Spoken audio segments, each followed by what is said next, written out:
I was talking to your former player, Zach Kustak, and when you were at Northwestern, and he told me I was supposed to ask you to tell me the Brett Bazinet Duke Week story. Well, we had some dummies stacked up, and there's a dummy around the goalpost, and he was playing poorly. And I said, "You're acting like a dummy. Go over there and stand by those dummies."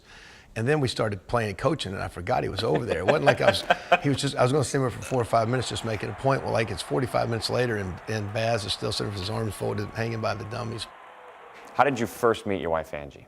Party in the Park, G105 night. You would go to like an outdoor concert down on the Ohio River. And from there, everybody would go to a couple spots right by the stadium just to hang out. And just kind of made eye contact and kind of liked her and I visited with her a little bit. And I said, well, let's go out. And she said, call me in a couple months. And it's May. And, you know, a couple months means August, 2 days. I go, I don't have a couple months. And she says, no, I just, you know, I'm in a relationship, but I'm kind of getting out of it. Just, you know, give me some time, call me a couple months. Well, I'm not trying to be psycho or pushy, but this is really a good time. You don't understand. And she kind of blew me off for a while, like a lot of things. I had to work at it, but we have a unique friendship relationship, and it was, I'm glad I kind of persevered and stuck in there because it was kind of right from the first look. Favorite story from either the wedding or the honeymoon? We had a young man, matter of fact, the young man was from Danville, Indiana, a lineman, and recruiting was going dead starting that Saturday, and we're going to get married Friday night. And I actually had a kid on campus for Thursday and Friday, and we had a rehearsal dinner Thursday. We got married Friday night, and I'm actually dealing with a recruit as I'm getting to rehearsal, and the next morning prior to our wedding, I'm actually spending some time with this recruit who actually committed to us. I was going to say, did you get him? But I mean, I'm not meaning to be this crazy coach, but I'm trying to manage my job side with getting through the wedding. But there's a lot of downtime when you're the groom in the wedding. It's like I got to sit there and get all dolled up, so it wasn't that big a deal. What's your favorite story to tell about your kids? When you walk into the Wilson house, you got 5 kids. They're all over the place. The wife is a beautiful bride that does a great job. You got a cat running around, a couple dogs, and a bunch of guinea pigs. So there's a lot of energy in the Wilson household every day. What do you do to relax?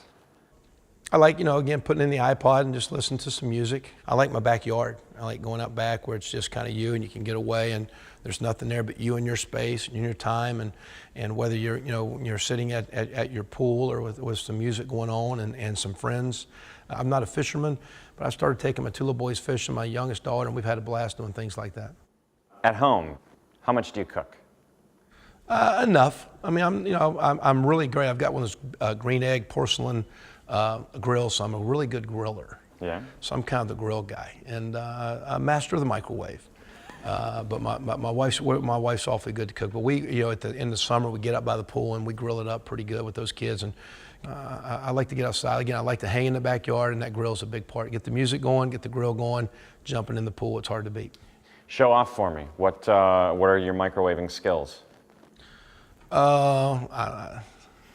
It's can, Tupperware, 30 seconds. No, it needs 30 seconds more. Looks good. Here we go. I can see you being good at that. Yeah. I hear there's a bond between you and your wife for Skyline Chili. A big time, especially for me. Previously at Oklahoma, once a semester or in the fall, you would bring in a lunch on Sundays for the staff, and I would typically cater in Skyline. I have a guy that would ship it down to me. We'd do the authentic stuff. I've got the original hot sauce in my refrigerator, and every time if it's convenient. In recruiting Cincinnati for 12 years and knowing all those high schools well, I can tell where the nearest Skyline is sometimes to those high schools. What makes you laugh? Myself a lot, laughing at myself. I mean, I try not to take myself too seriously. My kids for sure. And I tell you what makes me laugh is when I see our kids, our team start having some fun. And one of our goals here in building our team is trying to teach our guys how to have fun working hard. And so when you get out there practice and you see some guys with some balance in their step and a good look in their eye as they're working hard, that kind of makes you smile and laugh because you see your guys embracing what you're trying to do. So working hard and having fun is something that kind of makes me laugh because you got to enjoy what you do. Favorite comedy of all time? You know, I was an old MASH guy back in the day. I like it. I mean, I could go back and watch Hogan's Heroes today and get captured, you know, as a little kid, or Gilligan's Island. I'm trying to get my kids hooked on Gilligan's Island. They won't buy it.